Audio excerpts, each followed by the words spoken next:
Shine and see. Oh, Lord. I thank you, Lord.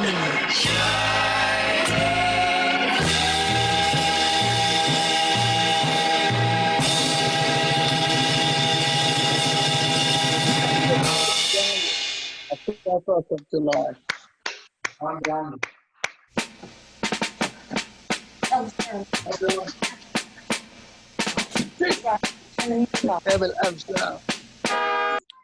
Tell Mr. Howard, unmute. Yes, floor's mine. It's all you. Well, first off, Liz, thanks for bringing this together. I know you had a lot of help on the team there. And it's just great to see so many friends on the net that I haven't seen in a while. And two, just thanks for putting this together, because it reminds us how fortunate we all are to be a part of a country that's recognizing its independence today, but whose history is so rich on this. And I'll talk about that in a minute, but I got a couple of kudos just seeing them, and Leslie Bellis and Jason Moore. You guys are the best attired for today. You both look wonderful. Kathleen, you're right up there punching away. And I'm struck today, particularly today, as I'm kind of the dinosaur in the crowd. I throw Jay Houston in that same category with me. And Steve with his new kind of gray beard, I'll add you to that category too. I'd say for all of us, this is probably the most unique 4th of July any of us have been through. And because of that, it reminds you of so many things. I've been in war zones.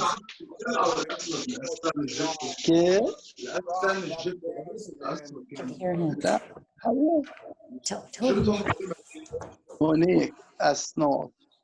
Mute now. أسود. Pardon me, we have a technical Bob. Just 1 second, please. Oh, I think we know who that was, who's got their mic still on. Someone we all known for many years. Okay, Bob, it's all yours. Apologies for that, sir. No worries. So I've been in war zones many years, and what that always reminded me was one of the things why I'm so proud to celebrate this day in our independence, because the guys who established our nation instilled and inculcated those principles into all of us and what we do. We're a great nation because we're willing to go anywhere in the world, support, fight, and defend those principles we hold so dearly, which is life, liberty, and the pursuit of happiness. And it's this unusual dilemma, the moment we're in now, where people are locked down, people are rioting because of some of those things. People are sure questioning wearing masks. People want to go out regardless of a second wave. But I think those principles, again, is what defines us as a country, and why regardless of what happens now, we'll come out better for it. You almost have to go through that churn and conflict to refine our form of government and the principles we believe in. And so taking this opportunity, Liz, for you to bring everyone together who represents that here abroad and promote that with the business we do, the things you're doing at AmCham and the team makes me incredibly proud, and just happy to be a part of this, and happy to have this great team of folks. And even look, Jay's even smiling now. You know, let's enjoy the moment we have together and realize and recognize how significant this day is, not only today, but going forward. And may our country always be able to sustain those principles, regardless of the challenges we face. So thanks, everyone. Thanks for letting me be a part of it. And let's keep charging. Thanks, Bob. And what a way to open it up. Bob Howard, one of our greatest supporters. And of course, our first ever Eagle member here with Lockheed Martin. Live from AmCham. It's Thursday night afternoon. Welcome to Celebrate America. I'm Liz Beneski, the crazy one.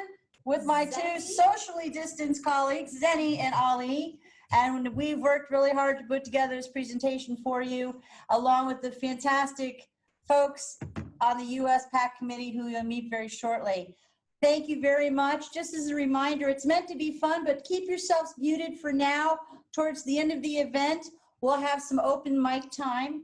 We have a very packed show with over 24 guests for you. You're going to have all sorts of wonderful things being shared about what makes America great, plus how to go out and vote and rock the vote, and some live musical performances. Starting first with our national anthem, performed by recent American Community School graduate, Ella Burkett. Ella graduated with distinction from ACS, a very strange graduation indeed, but we're proud to say she's going to continue representing the red, white, and blue over in the Bonnie Isle of Ireland this year when she attends Trinity. For those of you who may have forgotten the words of our national anthem, it's right there in the chat box. So you can feel free to socially distance, stand up, or put your heart over your hand. But Ella, please open up our event with the national anthem. Hi everyone, it's an absolute honor to be singing for you. So without further ado, here is the Star Spangled Banner. Oh, say, can you see by the dawn's early light what so proudly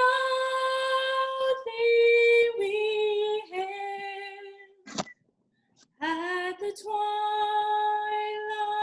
last gleaming, whose broad stripes and bright stars through the perilous fight o'er the ramparts we watched were so gallantly streaming, and the rockets spread clear, the bombs bursting in air gave proof through the night that our flag was still there. Oh, say, does that star-spangled banner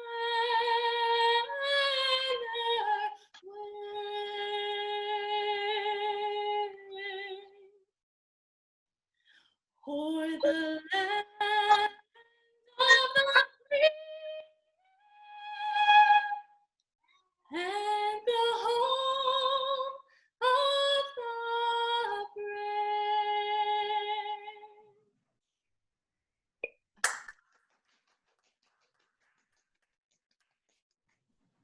Happy 4th of July in advance. Thank you.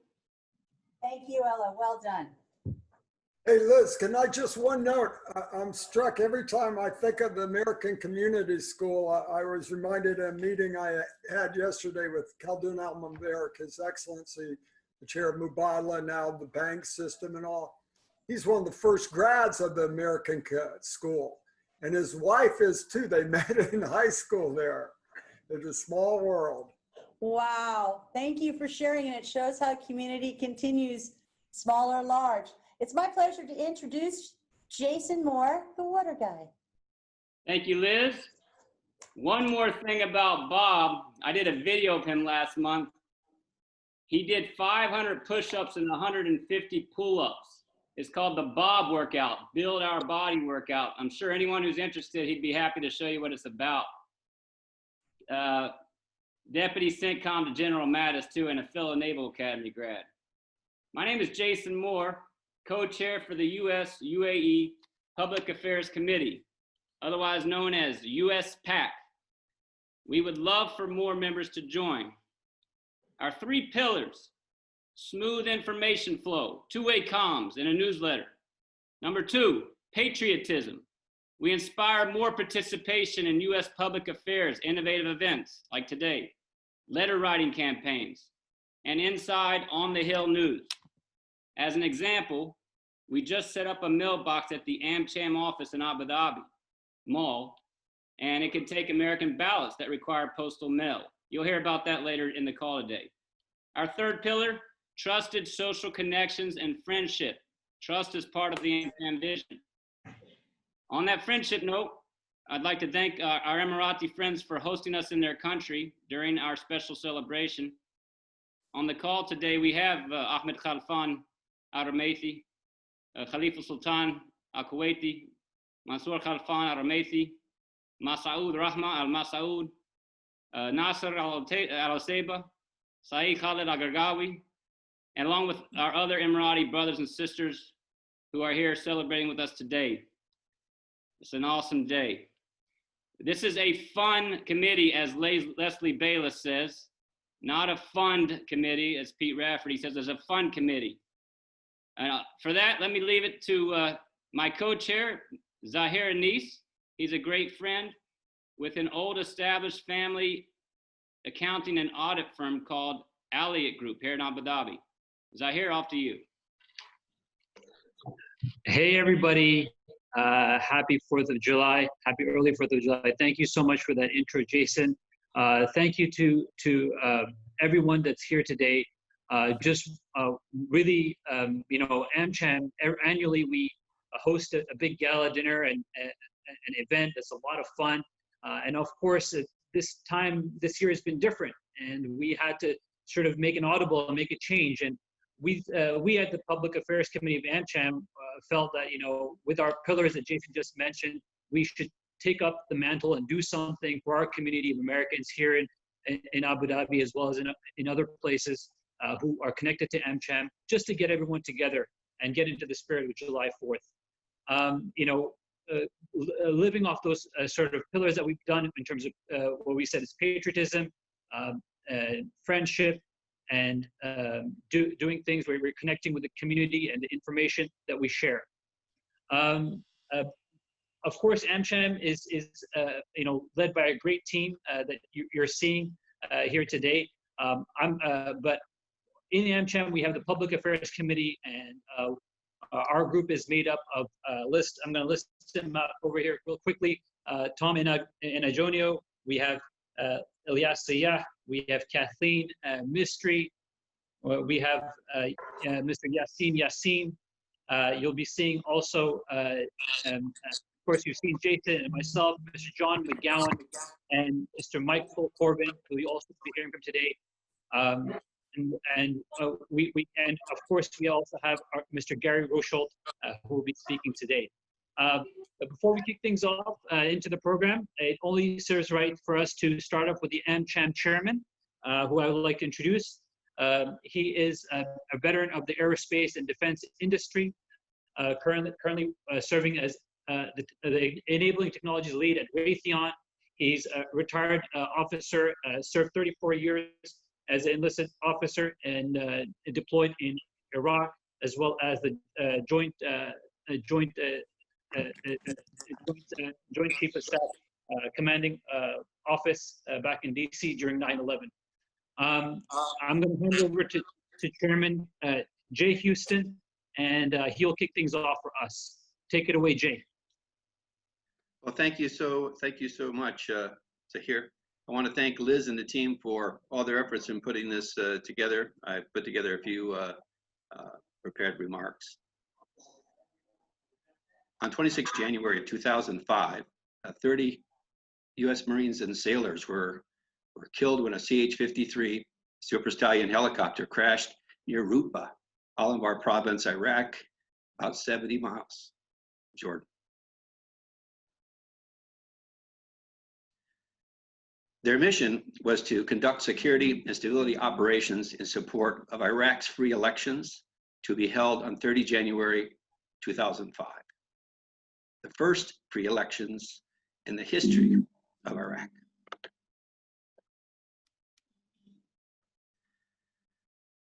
At the time, Marine Lieutenant General John Sattler, who was commander of One Map, said, quote, We will honor their sacrifice by continuing our mission to bring democracy to the people of Iraq, unquote.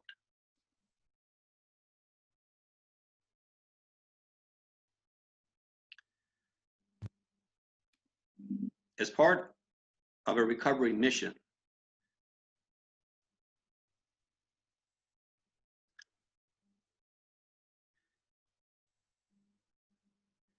my Marines provided security for the fallen at the crash site, as well as security for the insurgent contested voting sites throughout Al-Anbar province.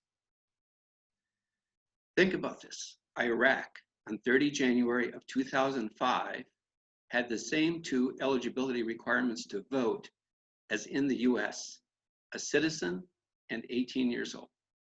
Imagine having only these eligibility requirements in your first free election. The US road to these two voting requirements was a long one. At the founding of the Constitution in 1787, the only people who could vote were age 21, white, male, and landowners.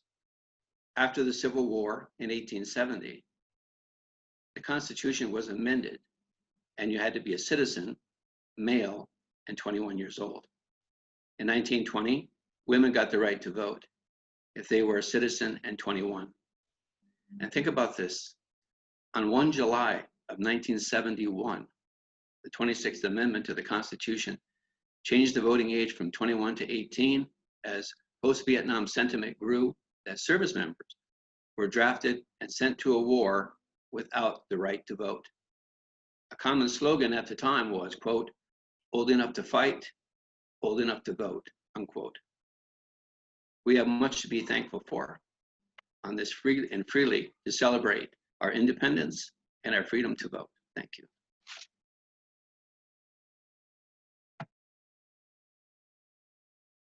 We have a selection of sort of videos that people have shared with us. They've sent in, reported, and then we're going to show that to you, play that for you. You'll see a lot of people that you know and some of your friends from AmCham, as well as from the community in general. So I'll hand it over to Sharat and the team at AmCham HQ.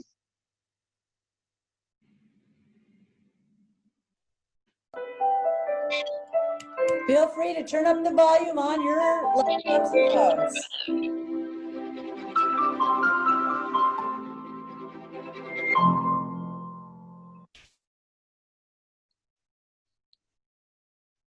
Hi, I'm Alan Davis, Vice Chairman of the American Chamber of Commerce here in Abu Dhabi and Chief Executive of Raytheon Emirates. I am from Tucson, Arizona, and I want to wish all of you, including my friends and family, a healthy and happy 4th of July. Be well, be safe, and I miss you. I will see you soon. Take care. Hello, everyone. Happy Independence Day. I'm Charles Laubach. I'm on the board of directors of the Abu Dhabi AmCham. I was the first chairman of the Abu Dhabi AmCham back in the 90s, and I was also on the committee that wrote the Constitution, recently revised, and my firm, Afridi and Angel, was a corporate founder member. Voting. I have tried to vote in every election since I moved over here. I'm still a registered federal voter in New York's 24th Congressional District. My senators are Chuck Schumer and Kristen Gillibrand. My congressman is John Katko. And I'm certainly going to vote this year. It's a big one. Thank you very much. Register to vote and vote. And get your kids to vote too, and your wives and husbands. It's very important. Thanks very much, everybody. Hi, my name is John McGowan, born and raised in Philadelphia, Pennsylvania. I'm a founding member of AmCham Abu Dhabi. Times are tough right now, but America's best days lie ahead. Don't forget to vote. It's your civic duty. Happy birthday to the land of the free. Hi, I'm Kim Schofield, and I'm managing partner of O2K Limited. I'm from York, Pennsylvania, 10th Congressional District. Happy July the 4th, everyone, and let's get out there and vote. Have a great day. Hello, my name is Tracy Lavin, and I'm an American born of 2 Marines, Semper Fi.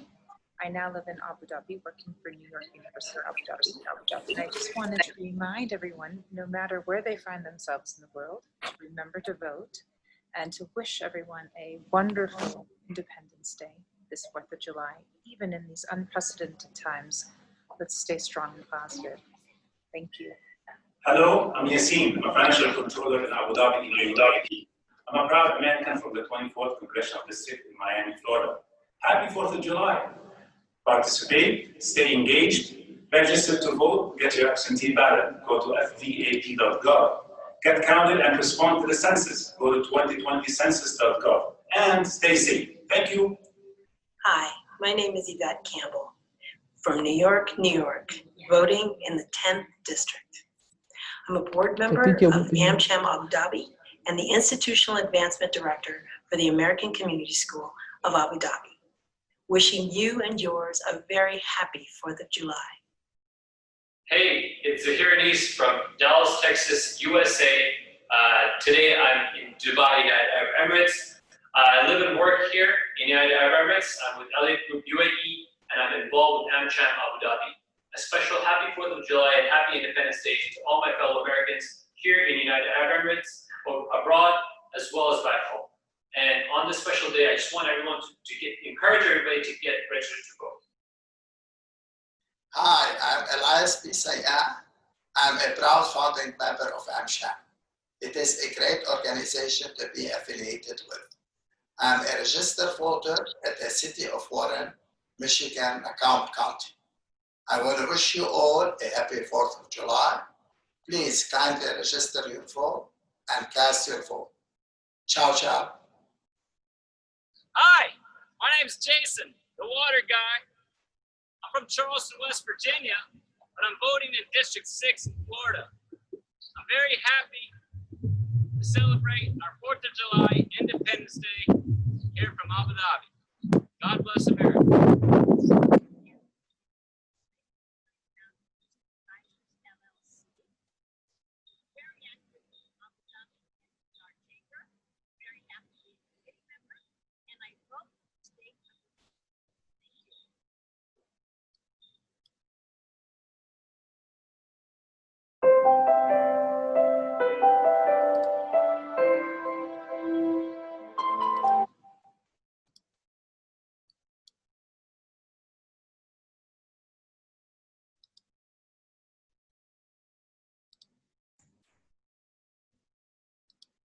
Please stand by, everyone. Thank you.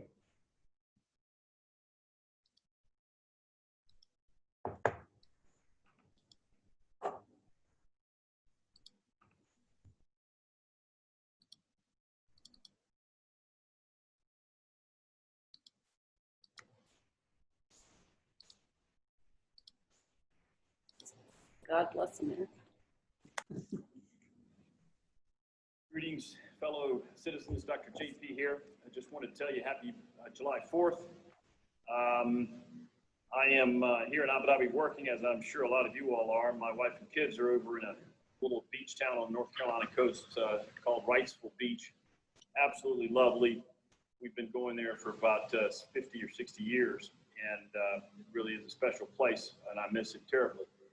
But I want to let you know that the fight against COVID is going extremely well. The government here has done a wonderful job. We are not seeing near the number of cases in the emergency department that we did during the surge in May.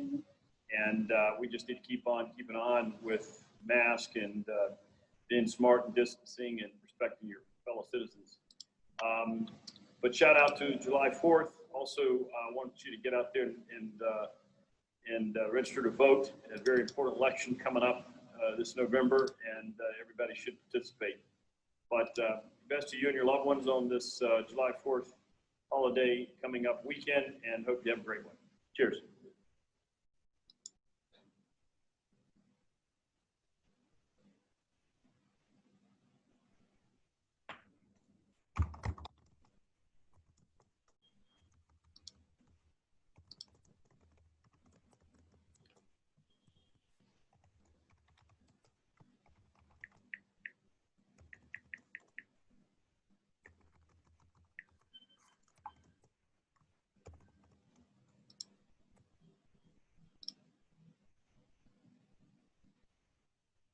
Y'all stand by for some music coming up in just a second. We're having a little lag time. How y'all Thank doing you. out there? We are down home, and Can't Liz see it. asked to come play some songs for y'all for your get Oh, I together. can't see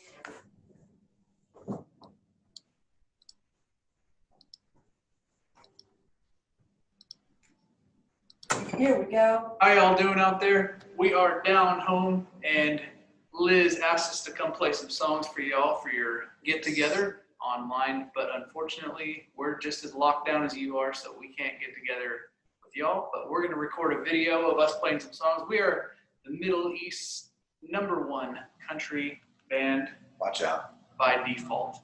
No doubt. So we're going to play a song. This first song is called Take a Load Off Annie by a band called The Band.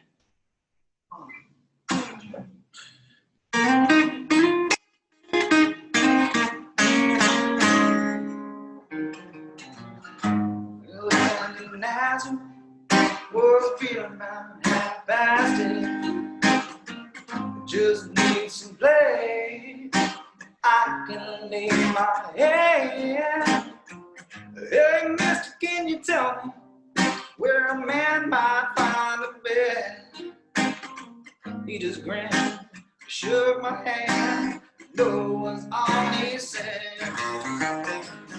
Take a load off Fanny. Take a load for free. Yeah, take a load off Fanny.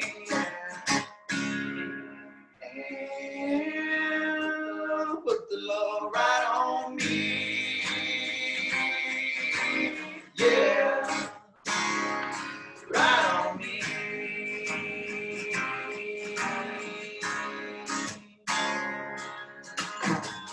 Pick up my bag. We're looking for a place to hide.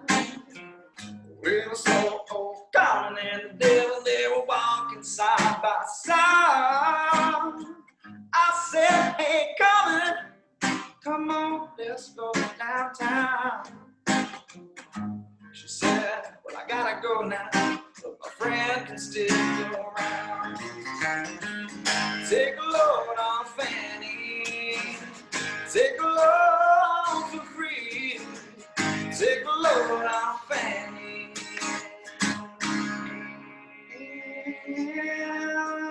Put the load right on me. Yeah, right on me.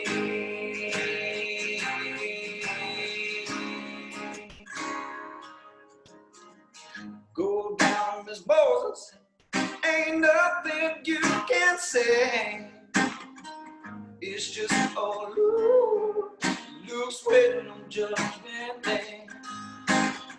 Well, Luke, my friend, what about young Annie? Say, come on, do me a favor now, son. Won't you stay and keep our lead company? Take a load on Fanny. Take a load for free. Take a load on Fanny, yeah. And put the load right on me, yeah. Right on me. I said right on me.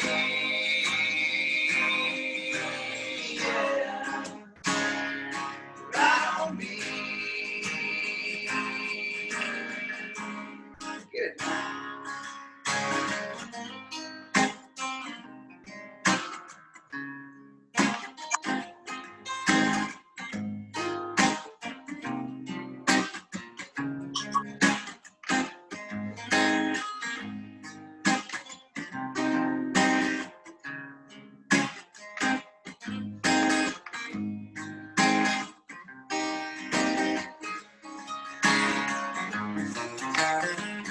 Take a load off Fanny.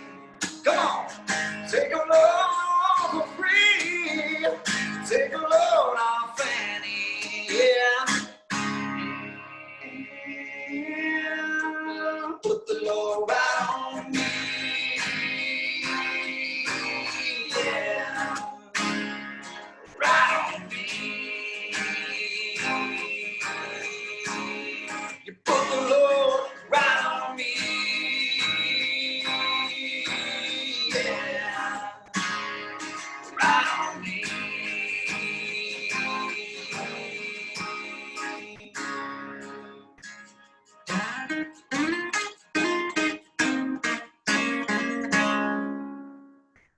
All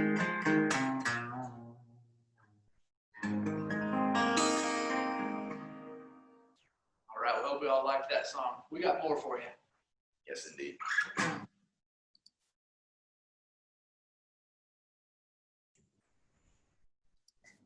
Down Home will be coming to an event at AmCham very soon.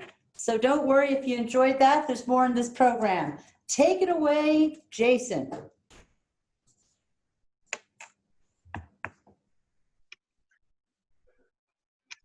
Unmute. Okay, thank you, Liz. We celebrated our diplomat heroes. We celebrated our military heroes. We celebrated our education heroes. And now we're honored to celebrate our healthcare heroes. Dr. McCrae is not only a healthcare worker, she's also has a great military history.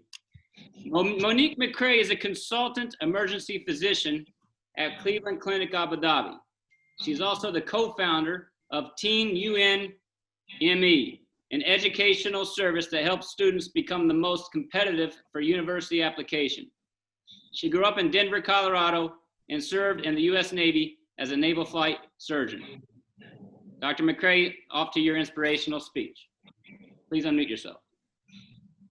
Hi, my name is Monique McCrae. Happy 4th of July, everybody.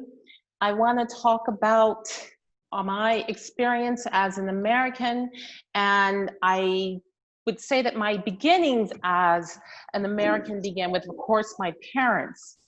If you go to the Smithsonian Museum of American History in Washington, D.C., there is a section of the original Woolworths counter where the sit-ins started in the 1960s.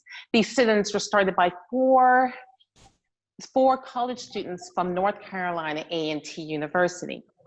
In that display, there is a young lady sitting at the counter wearing wing-tipped glasses.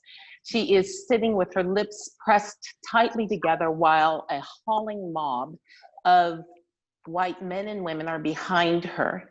She is clearly distressed, but it's obvious from her facial expression that she is resolved to continue sitting.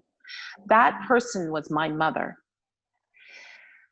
She never talked much about that situation to us, even though we knew that she had been involved in the sit-ins.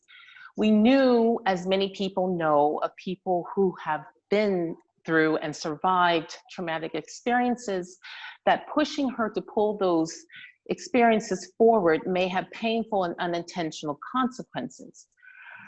The day I visited the American History of Smithsonian American History Museum, and I saw and recognized my mother in that photograph, that was a pivotal day. At that moment, that photo gave voice to the sacrifices that she and so many others went through to build an America where their descendants would have equal access to opportunity. Growing up, I was taught that I was entitled to the full spectrum of the American dream. Because of my ethnicity, I would possibly have to work harder for it. I would have to be twice as good. I may even have, at times, have to fight for it. But my citizenship gave me the same privileges as everyone else who called themselves American. It was the persistence of my parents and their determination which carried me through college, graduate school, and medical school. It was their insistence that I use my life to serve something greater than myself and something meaningful that led me to join the US military, to serve as a flight surgeon and ultimately serve after 9/11. Over the past 5 months, our identity as Americans have been tested by numerous things. First, there's the coronavirus pandemic. And then we have also witnessed in our country the worst racial and civil unrest since the 1960s. As an American emergency physician here at Cleveland Clinic Abu Dhabi, I have been working on the front lines of the UAE's COVID epidemic. With my colleagues, we have pulled together to provide first-rate health care without reservation. The task has been stressful, exhausting, painful, and emotional during the most difficult months. We, however, have stood together and supported each other through it all.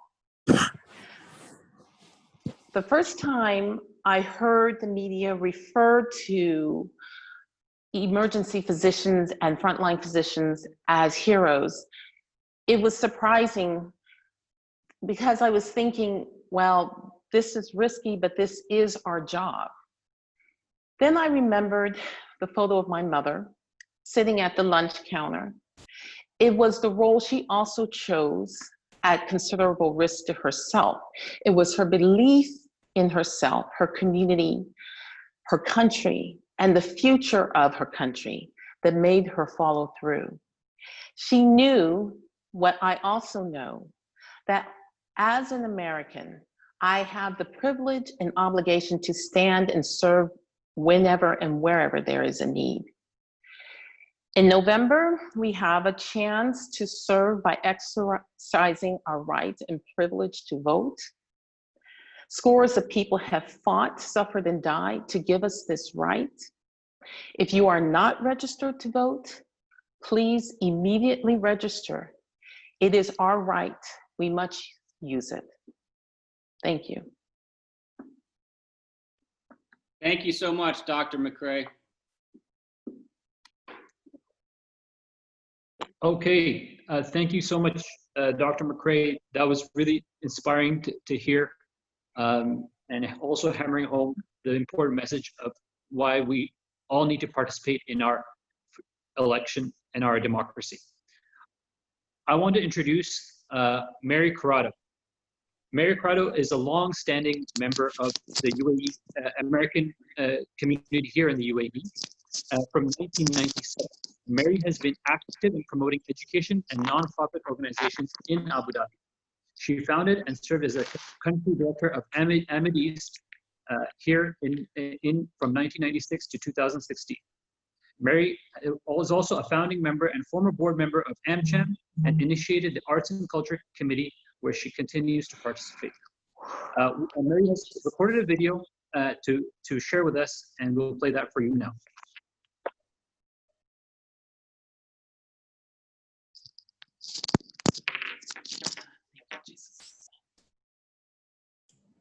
Zahir, ready to cue Corrado video? Thank you.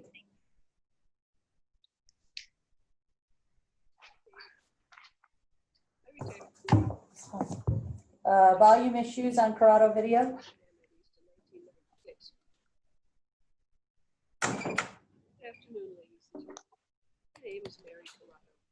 I retired 4 years ago as the country director of AmCham East. I started AmCham East in 1996. Shortly after that, Sorry guys, 1 second, we're working on the video. Why is this doing this? Fix this. Why is this doing this? Okay.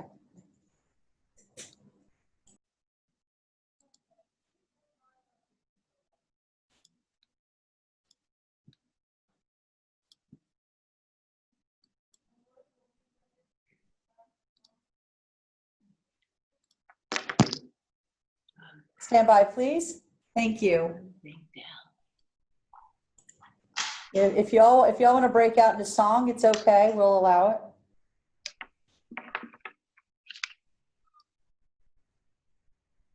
One second, please. Good afternoon, ladies and gentlemen. Here we go. Volume up, please. I retired 4 years ago as the country director of AmCham East. That's it. I started AmCham East in 1996. Shortly after that, Julia Sayah, myself a Ollie, back to office, please, here. organization called AmCham that has grown to be Fix. an outstanding representative organization for the district. Why is this? I currently serve as the head of the advisory council for the main commission. Did I just lose everything? No. Advisor to the music. Okay, thank you. I arrived in Abu Dhabi in 1977. It has to do with the internet. It has nothing to do with us. Success of the people I measure their education. My years in Abu Dhabi certainly bear this out. Rob, please pivot to Mr. Michael Dickinson. We're sorry for Ms. Corrado, but we're having some internet issues. Let's please pivot to Mr. Dickinson. So that would be Mr. Jason, or is it here? Thank you. Yeah. So we'll move to our next speaker. We have him on the call. As Jason has mentioned, and you guys can see the theme. We're going through our different heroes, military, who have fought so hard for the freedoms that we enjoy today. Our healthcare heroes who are right there, who are saving lives, putting themselves at risk, trying to help those who are in need. And of course, we have our education heroes who we have someone from the front line, Mike Dickinson. So Michael Dickinson is a proud military officer, retired. He has moved about 14 times since graduating high school. He is currently a teacher at the American Community School and teaches computer science. He has served in the United States Air Force for 21 years as a software engineer and then as a combat pilot and squadron commander. And he is, him and his wife have committed themselves to the field of education with the goal of inspiring children to be global conscious citizens. Thank you, Zahir. Can you hear me okay? Take it away. Yes, we can hear you. Wonderful. Hi, everybody. I'd like to thank Yvette Campbell for inviting me today because I retired from the military about 7 years ago and I don't get to celebrate Independence Day in a special way. So it's nice to be here today. And I just want to talk about unique Independence Day celebrations I had in Belgium. So my quick intro will lead to that. I am from a military family. My father, Frank Lambert, was West Point grad of 1964, and I was born at West Point later.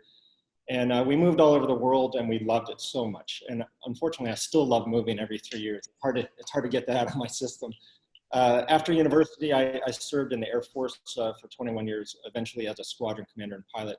But getting to Belgium, my career culminated in south of Brussels, near SHAPE headquarters. Some of you are familiar with that. I commanded the 309th Airlift Squadron. I was flying Admiral Stavridis in a beautiful Gulfstream aircraft all over the world. And I did that for 5 years, flying the SACUR around the world. But when I look back at Belgium, my wife and I don't think about that mission. It was pretty flawless. It had to be. I think about Memorial Day and the 4th of July. And here's why.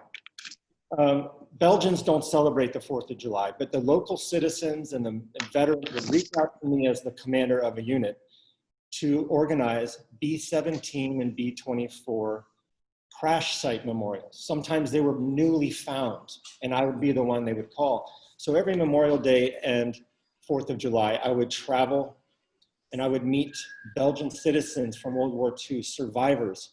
They're underground resistance fighters. And I would meet returning B-17 and B-24 aircrew who came over for these small memorial services in the fields of Belgium. Not once did I not have tears going down my face on the 4th of July because of their appreciation for the United States and our appreciation for the resistance fighters that saved people and got them back to England. So that's how I spent my 4th of July for 5 years straight in Belgium. I made sure I wasn't flying missions on that day. I always wanted to be in Belgium for those events. So that's what I think about when I think of Belgium. The mission was awesome, but those speeches, and the thing I want to leave you with, besides, I have one more speech about my students now, but I didn't know for a full 10 months that the best and the biggest memorial was in the backyard of my chateau. I lived on a small little part of a chateau in Belgium. I didn't know, my landlord never told me that he was 4 years old when he and his father rescued aircrew from a B-17 100 feet from my front door. It was just amazing. I am apolitical in my classroom. I know that I was a military officer and I have a background of integrity and mission, but as I teach my students in high school now, it amazes me how much they know about politics and race relations and inequality and equality. So I'm a good listener at ACS. The students do talk about it a lot, even with international students from the 60 countries that attend the school. But there are some things I can tell them without getting into political discussion, which is never forget you're a US citizen.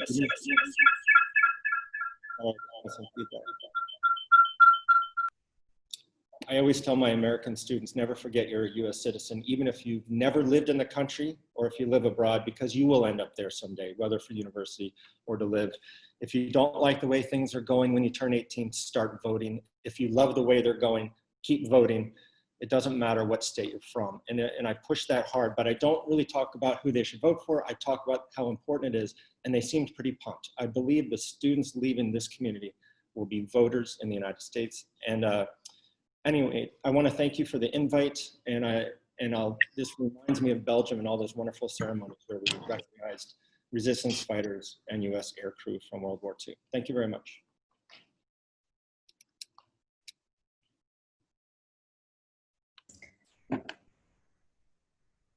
Thanks so much, Michael. Zahir, introduce Mr. Charlie.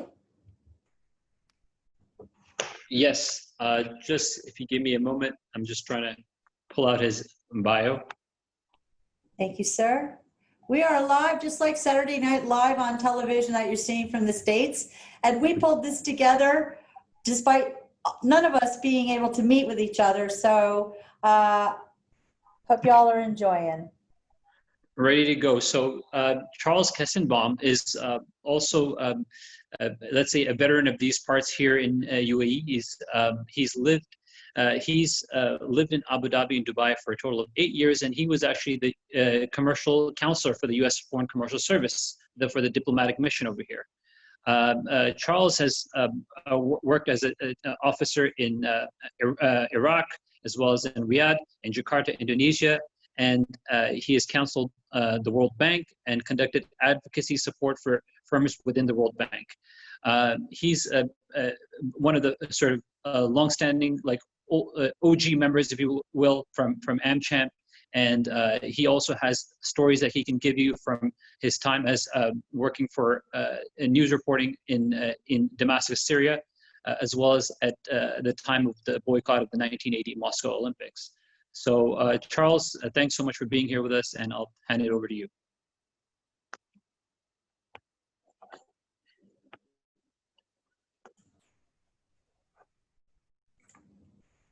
Unmute yourself, Charles, please.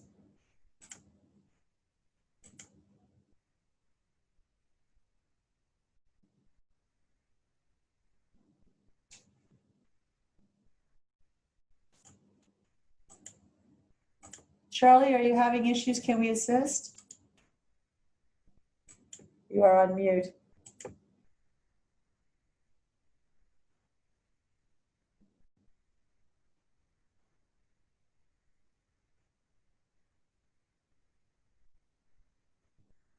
Charles, unmute yourself, please. Charles is calling in from the US, ladies and gentlemen, so it is the crack of dawn.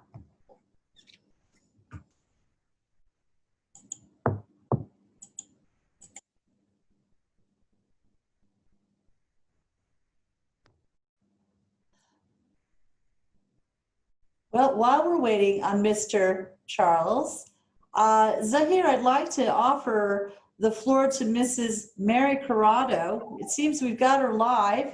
Mary, would you like to say a few words?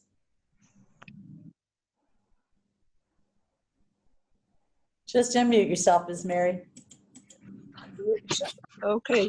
Good afternoon, everyone, ladies and gentlemen. Far. It's great to see all of these inspiring speeches and people. I came here in 1977, and I started the Ahmed East office in 1996. And I was there until I retired as country director, and I retired in 2016. I also currently serve as the head of the advisory council for the American, the Make-A-Wish Foundation. I'm a board member of American Women's Network, and I'm advisor to the Abu Dhabi Music and Arts Foundation. I'm a strong believer in nonprofit and nonprofit education. And in 1970, the first Abu Dhabians were sent to the United States to go to school. And since then, they've never looked back. It's been a long way from that small 3-room schoolhouse on the beach where barefoot children attended to now over 1,200 K through 12 schools and 65 universities and private and public universities in the UAE. So it's been wonderful to see how education has blossomed in this country. I'm currently registered in the state of Virginia, and I encourage everyone, no matter where, to register to vote. Thank you so much, Miss Mary. Miss Mary is also an avid member of AmCham, and we have done many a stellar event thanks to her undying support, and she is a rock. I aspire. I'd like to welcome back to the line Mr. Charles Kestenbaum. If you are available to unmute, sir, we'd love to hear your thoughts.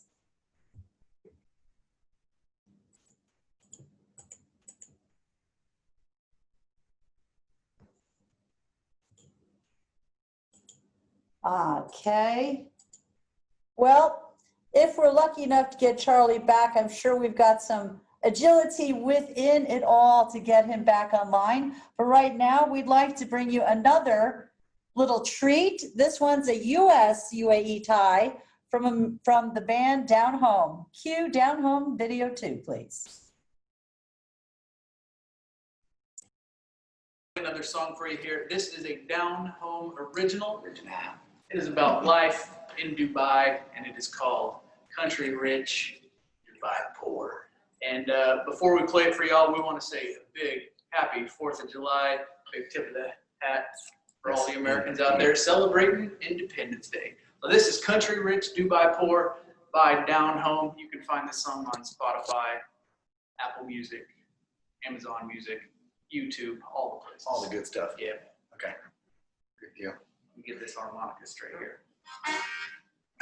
Sweet. 1, 2, 3, 4.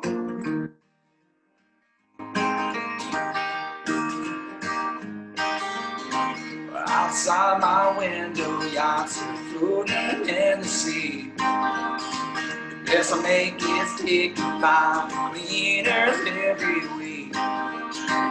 I don't know no boats, just a fish stuck on the shore. I'm country rich, Dubai poor.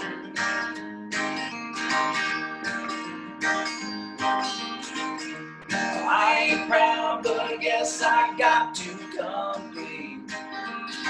Spend a little more than I should on a pair of diesel jeans.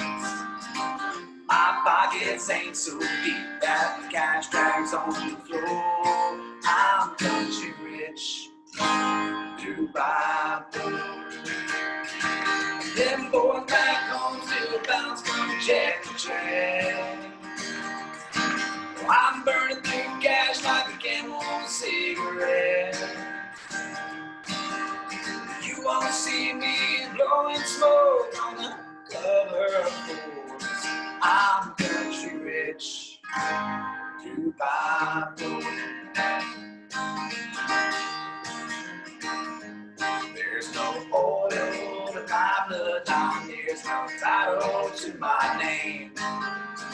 Still ticking boxes, I'm working night and day. When that work is done, that's when I work some more. That's why I'm country rich, Dubai poor. Them boys back home still bounce from check to check. I'm burning through cash like a Camel cigarette. won't see me blowing smoke on the cover of Forbes. I'm country rich, Dubai.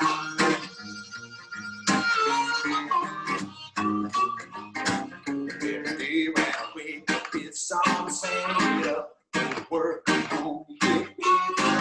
Gotta find a way to get something bigger than the numbers on my paycheck. Folks with the most say it would be the best thing in life. I'm free. But I'm still country rich, Dubai. Well, them boys back home still bounce from check to check. I'm burning through cash like a Camel cigarette. No, you won't see me blowing smoke on the cover of Forbes. I'm country rich, Dubai poor. That's why I'm country rich, Dubai. All right, folks, happy 4th of July to y'all. Oh, wasn't that just great to have down home? I believe we have Charlie Kestenbaum here online. Charlie, if you can hear me, we'd love to hear from you, sir. How is your sound going? Let's see if we can get Charlie on. Charlie, you're still muted, sir. Still muted. We can see you, but can't hear you. He's trying so hard, folks, trying to get him on there for you. Charlie, maybe if you turn off the video and turn on the sound. It's a tough one. He got up really early for us, folks, so we really want to try to get him online with us. والله ماني نفس ساكن والله العظيم ما ادري ليش ما تريقت. Sorry, Ahmed, we can hear you. Please mute yourself, darling. Sorry about that. Okay, it's all right. Dr. Bashkil just had a baby girl a few weeks ago. He's probably helping out at home. Charlie, any luck with you, sir? All right, we'll give it another try after maybe we can get that done. So may we please cue Alina, slide and sound, please. Sharad?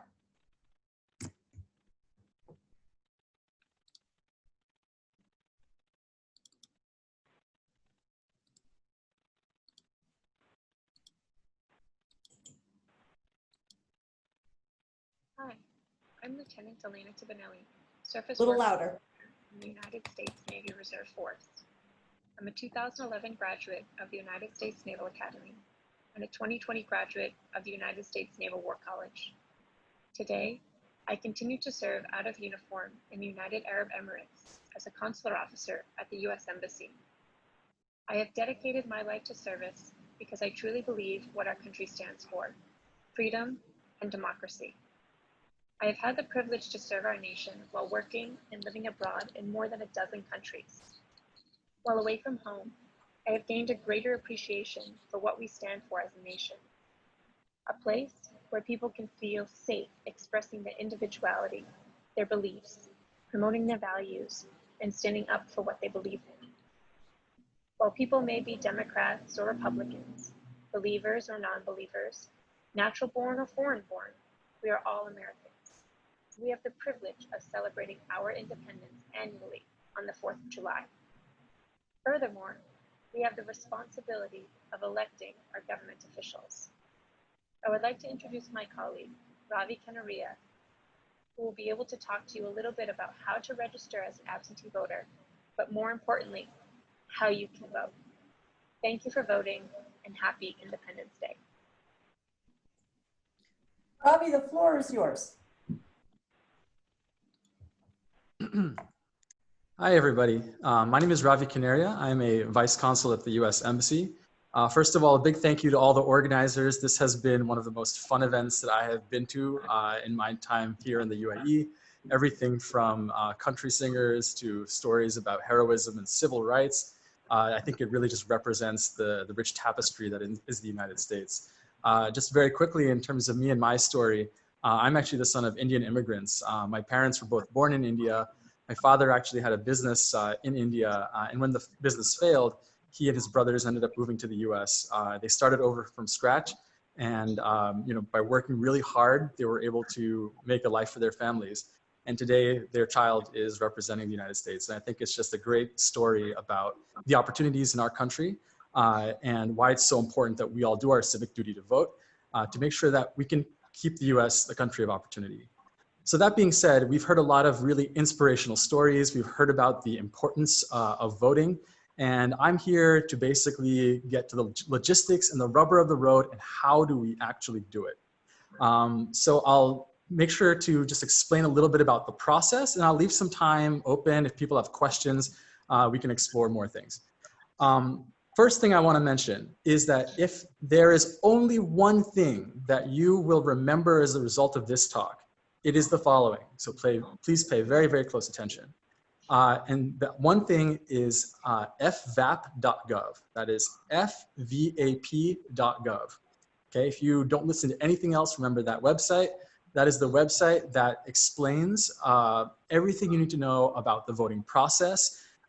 Voting differs, and the process differs from state to state, but that one website is going to get you the specific information you need to tell you how to vote in the context of your specific state, okay? So what I can do is I will explain a little bit high level of how the process works, but please make sure you check that website for your state specific situation. So there's two main parts to how you vote. The first is registering, and the second is going to be casting your ballot. When you go on fvap.gov, you will get specific instructions on how you can register to vote in your state. If you have already registered in the primary elections, you should be fine.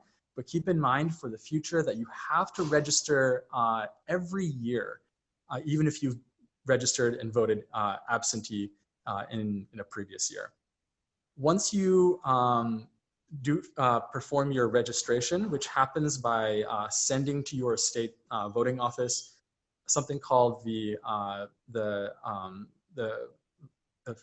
FCPA, which is basically the Federal Postcard Application. So once you send them that Federal Postcard Application, they will confirm that you have been registered. And then once you are registered, you will be receiving your ballot. Now, some states will send you the ballot by post, so you'll have to give them your mailing address. Some states will send it to you by email. I'm from New Jersey, so I get to do it luckily by email. It's very convenient. But you'll receive your ballot in one way or another, and then you can send your ballot back. Again, if it's by email, it's pretty convenient. A lot of states do still require like postal service or fax. So if you need to do that, just make sure that you are doing that well in advance of when the election actually happens. There are some states that will accept an absentee ballot based on the date that it's postmarked. And there are some that will accept based on when it's actually received. So just to be safe, we recommend that you register to vote if you have not already in August. And when you receive your ballot, send it in as soon as possible. Now, what happens if you somehow do not receive your ballot? If you don't receive a ballot within, let's say, 4 weeks of the election, what you can do is fill out a write-in ballot, okay? So it's called a FWAP, the Federal Write-in Absentee Ballot. And basically, you'll just fill that out, by hand or by typing it up, and you'll send that back, and you'll still be able to have your vote counted. The final thing that I want to talk about in terms of the logistics before we take questions is the embassy and how we can help. As you all may know, we are dealing with some very unique circumstances this year with the coronavirus. And so the embassy is opening up services gradually in stages, which we are referring to as different phases. We are not able to offer typical services like receiving ballots and registrations and mailing them back for American citizens until we reach what's called phase 2. Currently, we are in phase 1. Now, that might change in the coming weeks, coming months. Hopefully it does, and we will be able to accept different all those voting documents to help you send that back to the US. But if we cannot, your options will be to use commercial means to send your registration ballot back. And I know there's also been some talk at the American Chamber of Commerce of potentially helping to facilitate that process by collecting those ballots or registrations and having those sent back to the US. So I will stop there and take questions. And if my friends, if Jason or anybody else from the Chamber of Commerce wants to share more information about how the American Chamber of Commerce might help facilitate that process, I will let them do that as well. If you have further questions, you can of course email us either at voteabudhabi@state.gov or votedubai @state.gov, and we will have members of our team checking that to make sure we can get back to you. And finally, hopefully you can print out or fax whatever you might need to, but if you really, really need help, when we get to phase 2, we can accept people to come to the embassy to do some of those things and help to facilitate that process. Okay, I will stop talking. Thank you guys for your attention. Any questions? Jason Zahir, take the floor. Thanks so much, Ravi, for getting us educated on the process to get registered to vote and some of the things that we need to be wary of. If for some people, they may have been doing this in the past already, so they know the process. But there's still quite a lot of people who, they might be just new to UAE, or maybe they haven't, gone through the process of overseas voting because maybe they were always back home when they casted their vote. So it's great to know that the embassy has that sort of resource here to facilitate and help with that. Now here's just one question that I sort of had. Let's say if you are an American who has not had a sort of a designated address in the United States for some time now. We have cases where Americans have been living overseas for a considerable amount of time, most of their adult life. So how do they go about picking the state or choosing where they should be voting? Who should they be contacting? Absolutely. Yeah, there's going to be lots of people in this situation. So if you have ever had any physical presence in the US, there's sort of multiple criteria that you can use to figure out where you would be voting. Right? So it could be the place where you last had residence in the US. If you have family ties to a certain state, that could be where you would register. If you own property, that could be another one. If you have a driver's license, where the state where that was registered. So this concept of like where were you, domiciled in the US, it really depends on some of those factors. So if your situation is that you maybe only lived in the US as a child for a few years, I would look at some of those things about, where was that you were, let's say, born, or where you were living for a few years, or where do you still have family? And those would be some criteria that you can use to figure out which state you want to register in. Related to that, I know that there may be some people who maybe have never lived in the US, but they're American citizens. In that case, I think around 39 states in the US do still allow you the right to vote, even if that is your situation. And to find out if that is your specific context, I recommend that you go to fvap.org, and they have a list of states you can see if you can still vote on that basis. I saw a quick question about where you pay your taxes. Can you use that state for purposes of where you register? Yes, that can be one factor that you might consider in determining what state you want to register in. Okay, thank you for that. Any other questions from the floor? It's great to have Ravi here, to answer your concerns. Some of you may be trying to get on the website right now, fvap.gov, if you haven't already. Maybe you can try to start going through that process, and Ravi's right here to sort of help you get through the registration. So another question I had was,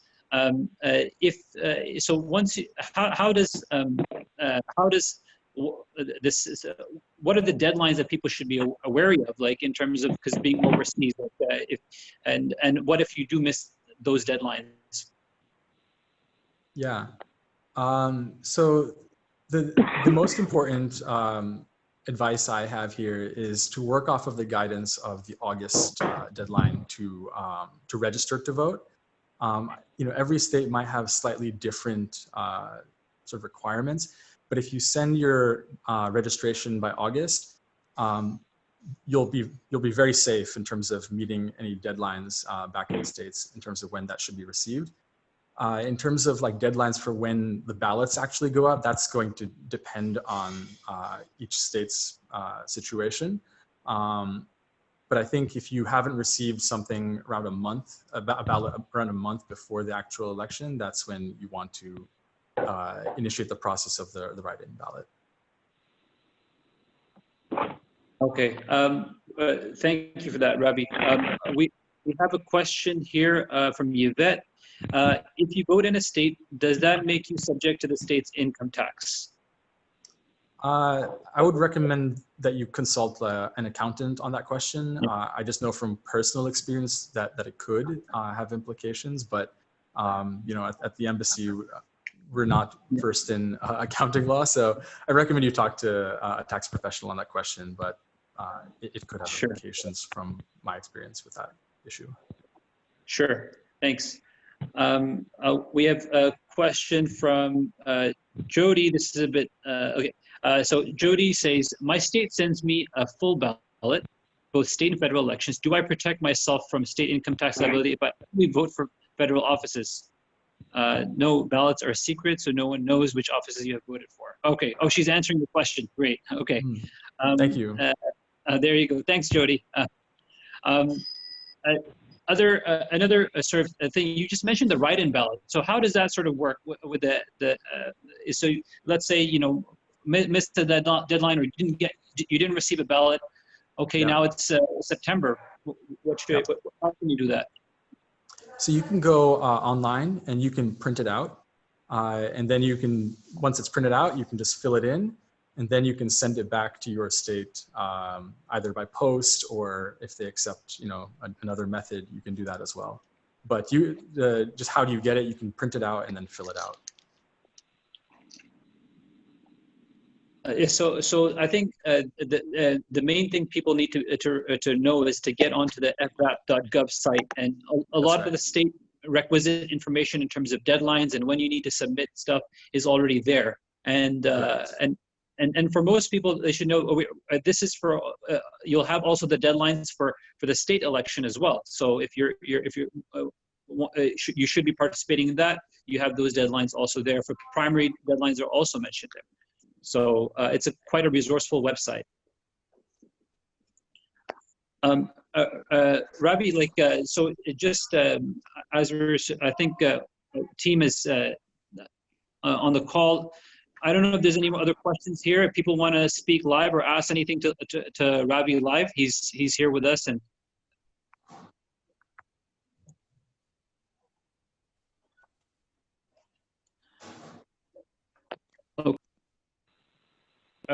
Ravi, so is the embassy sort of doing any sort of facilitation in terms of helping with the postal of ballots? I know with COVID that's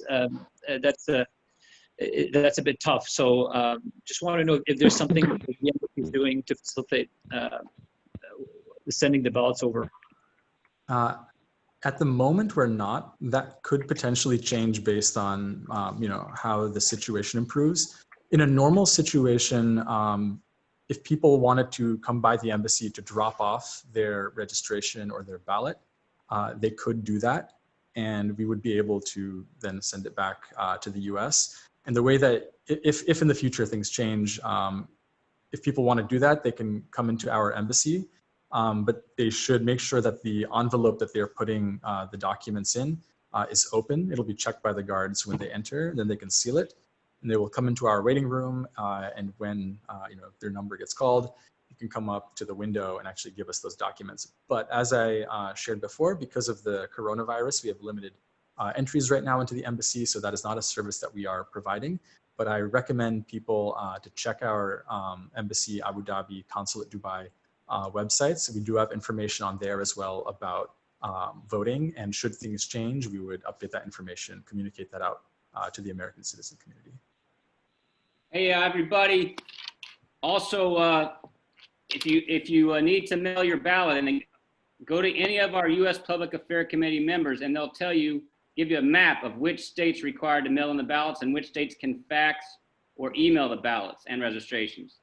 And to help out in this situation, AmCham and UPS and our committee is offering to accept your ballots and your registrations in the AmCham office at the Abu Dhabi Mall. And we'll take a UPS envelope and ship it over to Kathleen in the United States, and Kathleen will drop it in a US postal box for you. So we got a solution for you. And on that note, may I introduce our Public Affairs Committee, US PAC. All right, we'll go ahead and move on with our US PAC members. Let's start with Mr. Elias Saya. Can you say hi real quick? If you'd like. Gary Rossel, would you like to say anything else? Kathleen Mystery, please give your pitch. Hello, from Washington, D.C. And I'm very happy to be part of this group today. I'm remembering when I was a child, every election day, there was such excitement in our house.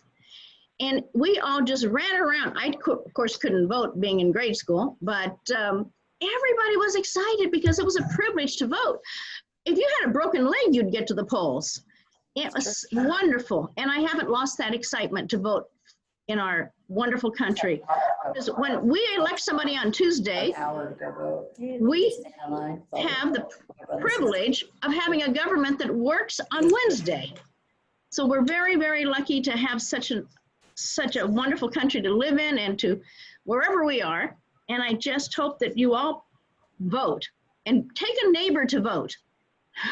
We need everybody out there you have the right to vote and you have the duty to vote. So I encourage you all, and thank you so much for participating today, and happy 4th of July. Thank you. Thank you very much, Kathleen. Michael, do you have any words to say? Another great member of our US PAC committee. Michael? Okay, Tom, are you online? Would you like to say anything? And Yassine, are you there?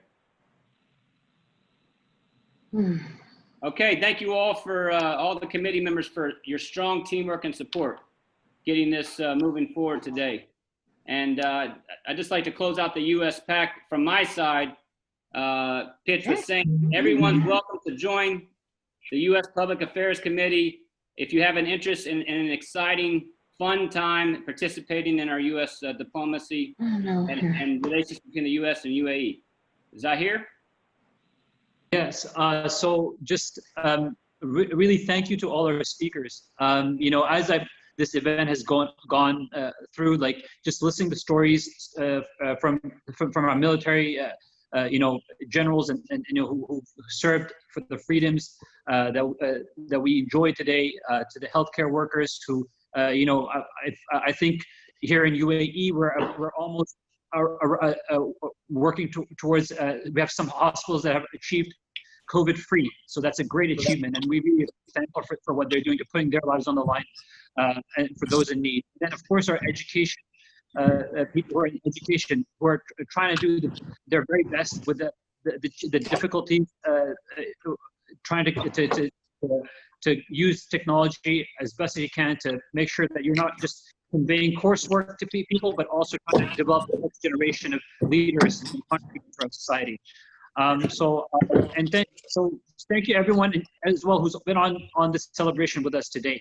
I'll just hand it over to Liz for the closing remarks. But before I say that, I want to really thank everyone, to thank Liz and her team, Sharat, as well as the rest of the team at AmCham Abu Dhabi, you know, that have really worked hard to sort of enable us to come together to get today. It was not easy for them.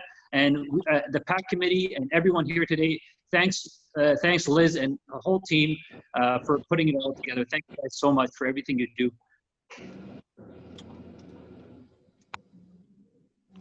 Thank you, first of all, to all AmCham members and everyone.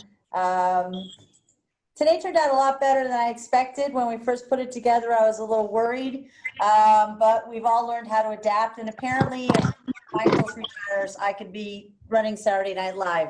Thank you to every single member of US PAC. Thank you to our chairman. It's a great honor to be your executive director, and it goes to show the diversity, the agility, and the adaptability of our American community. Real quick, so you know something about me that maybe you don't know. I'm the great-granddaughter of immigrants from 4 different countries who somehow all merged through Ellis Island and found each other. And that was in 1906, 7, and 8, coming from European nations, or so we think. 23andMe might tell me something different, but we're going to go with the story. So I'm a great-granddaughter of immigrant people raised by first and second generation children of immigrants, and it was a good journey, and I had every opportunity to go from dirt poor to sitting here doing this AmCham stuff with you. But the bottom line I want to tell you is I'm a reverse immigrant. I left the United States of America permanently and chose to be a Lady Liberty, if you will, by being the best American I could be by choosing the United Arab Emirates as my home. So the mission statement of U.S. American Chamber of Commerce in Abu Dhabi is to be a bilateral resource between the U.S. and the UAE, both in trade, business, education, and friendship. I try to live the embodiment of that every day. So as they say, karma will find you and destiny will definitely determine your way. It is a pleasure to celebrate all things American, the diversity of our country and the continued freedom. And I believe in Lady Liberty, and I love Leslie's outfit today. So with that being said, we have a broad spectrum of folks, young and old, but for a certain generation, the Gen X team, we grew up learning our history on Saturday mornings. So I want to close out this special Happy Independence Day event by playing you a little favorite of mine and Leslie's from a great thing you may recall called Schoolhouse Rock. Thank you everybody for participating. Here we go. Hey, do you know about the USA? Do you know about the government? Can you tell me about the Constitution? Hey, learn about the USA.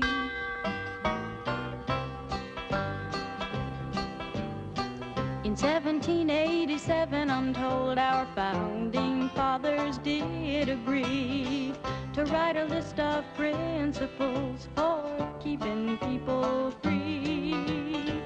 The USA was just starting out a whole brand new country, and so our people spelled it out, the things that we should be.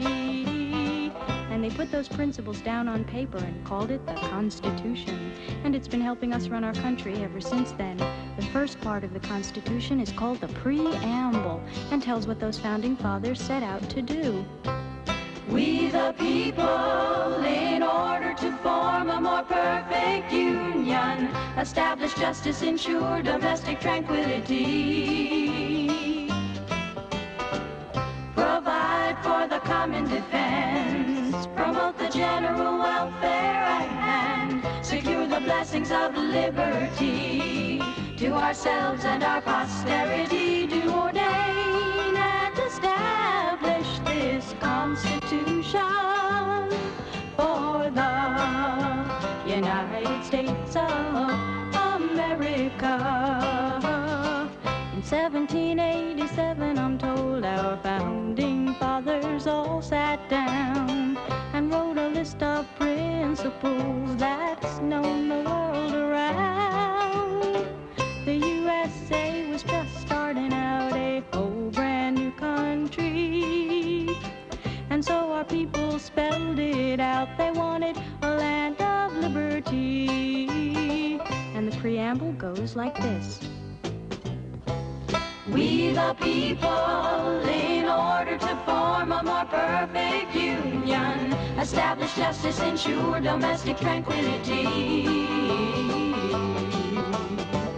provide for the common defense, promote the general welfare, and secure the blessings of liberty to ourselves and our posterity. Do ordain and establish this Constitution for the United States of